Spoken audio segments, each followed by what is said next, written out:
Today is October 22nd, 2011. 2011. All right. So I'm John Michael Warner. I'm a graduate student at the University of Arizona, and I'm here with Jennifer Burley, who is also a graduate student at the university, studying pre-Columbian art. I'm studying contemporary art, and we're working together on an exhibition called The Border Project. I should also mention today is October 22nd, 2011, and we're here with one of the artists in the Border Project exhibition, Annie Lopez. Some important information before we begin. Annie is currently living here in Phoenix, Arizona, and we're at her gallery right now. She was born in Phoenix on December 11th, 1958. Thank you for having us here. Thanks for coming. It's nice to be home. Likewise. So, maybe you could talk a little bit about your journey as an artist, maybe how you got started as an artist. Do you identify with the term artist? I do, but I don't know that it's necessarily a good thing. People, they ask you what you do or what you are, and if I say artist, I don't know what, their perceptions always change about what an artist may be. Oh, you make money off it, or you make a living off of it. I don't. I have a day job. But art is what I do. I mean, even if I didn't have exhibitions or a space to show it in, I would still be creating art. How long have you been creating art? Oh man, it's been a long time. I got a camera when I was 13, but before that I was always the one taking the family pictures because I didn't want to be in them. So I was the one behind the camera. So that's what I started with photography, just plain black and white photography. What kind of camera? It was Instamatic, a Kodak Instamatic. But I started with my parents' Brownie before that. Do you consider yourself a specific type of artist, like a Chicano artist or a Latino artist, or do you subscribe to any type of labels like that? I don't necessarily, there are times when I have to defend myself being one of those things, so I don't necessarily identify with them unless somebody is irritating me enough that that I have to defend that particular compartment that I may be in, because I don't necessarily sit around and think, oh, I'm a woman artist. I don't think that either. I'm inside here making art. I'm not seeing what I am.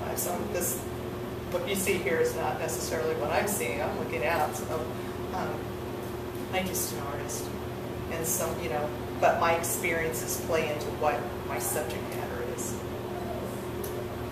You had mentioned that you had another job.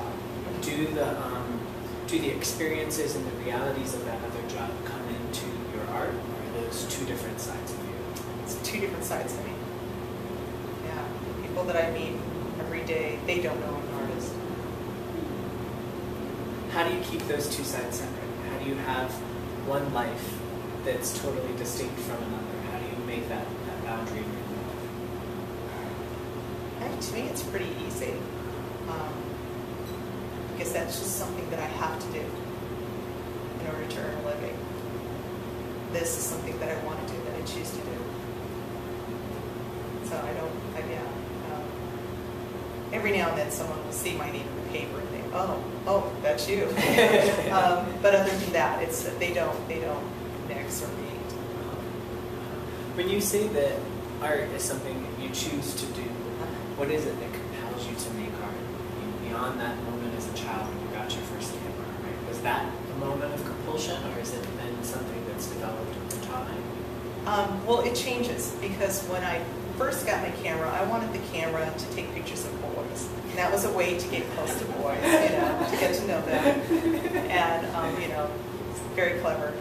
But since then, it's changed.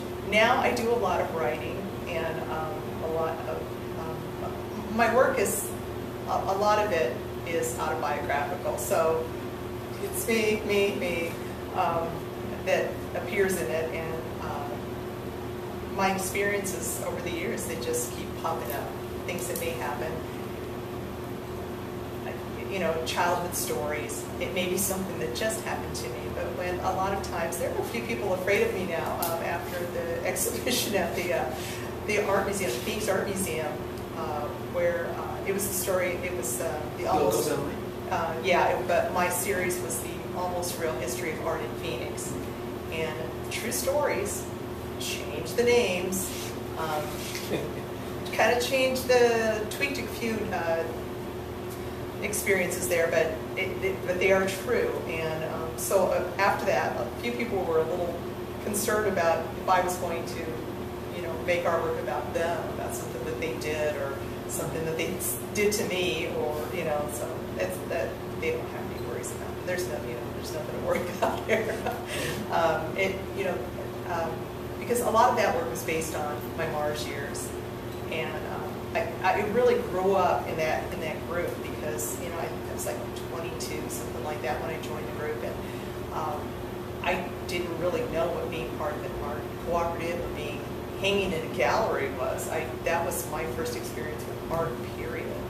And so through them, I learned how to hang a show, how to change a light bulb, how to sweep the floor, how to clean the toilet, how to how to keep the books, how to pay the bills. I did all that stuff while I was there. Through Mars. Yeah, and it was just a good learning experience. So that a lot of that artwork was based on that and the things that I saw other people do, which I didn't follow because I didn't think it was right. But it all goes into making me who I am. If you had all the ingredients, would you start an artist collective today? Yeah. What would your vision be? Oh, it would just be, it would be people I like. People that I like. People whose artwork I like. Well, the people that I like their artwork, so there you go. But there are a lot of artists around here that I would just like to have around me all the time because they're good company, they're good people, they know what it's like to make a lot of artwork and not sell it. It goes back in the closet or it goes back up on the wall when you're done with your show. People are just kind of like me and have the same experiences. And we don't all necessarily have the same vision, but it's just people who want to make art, want to take art out on the road, who are willing to throw the stuff in the back of their car and drive to Tucson or wherever we need to go, or to throw it in a box and mail it off somewhere. Just someone who just wants to create, hang it on the wall, show it. Would the collective be organized around a topic or wherever it goes? Wherever it goes. Yeah, that way you're not limited to that. Because I learned through the Mars experience, it's very limiting if someone just categorizes you as a particular artist. I wanted to go back to your comment that some of your work is autobiographical. Mm-hmm. Could you talk about that a little bit more? Well, broad question, right? Yeah, very. Because, when I got away from the regular black and white color photography, I started making cyanotype prints. And, printing with photo emulsion on paper too, but I started making prints. And so I needed some way, I knew that was just a better way to express myself. So I was combining text and images. And so at first it was just kind of random, just sort of commenting on the whole Chicano, Hispanic, Latino, whatever thing, the categories that I happen to fall into, and using things from magazines, from like Hispanic magazine and stuff that were just so ridiculous, about don't wear too much jewelry and so just really ridiculous things. But taking them, cutting them directly out of the magazine and taking them out of context. There'd be things about not choking on tortillas. It's like, I know, it's just, these are headlines. But so I would use that because they would just crack me up that it's like, I am not like that, but here I am putting it in there. So that was a lot of fun. I also started using just bits of text to tell stories about myself, or just kind of like, you know, I'm not. I guess beginning that series, which was called the Hispanic series, was just kind of like to show that I'm different. You know, I'm using this, but doesn't necessarily apply to me. You know, I find it amusing that you guys are commenting on these kind of things. That's not me. I don't belong in that category. I don't know what you're talking about. So that's where my own little story started creeping in, and you know, it could just be a line, or nowadays it's like it's turning into an entire story that may be illustrated with a photograph. But there's always been the autobiographical aspect to my work.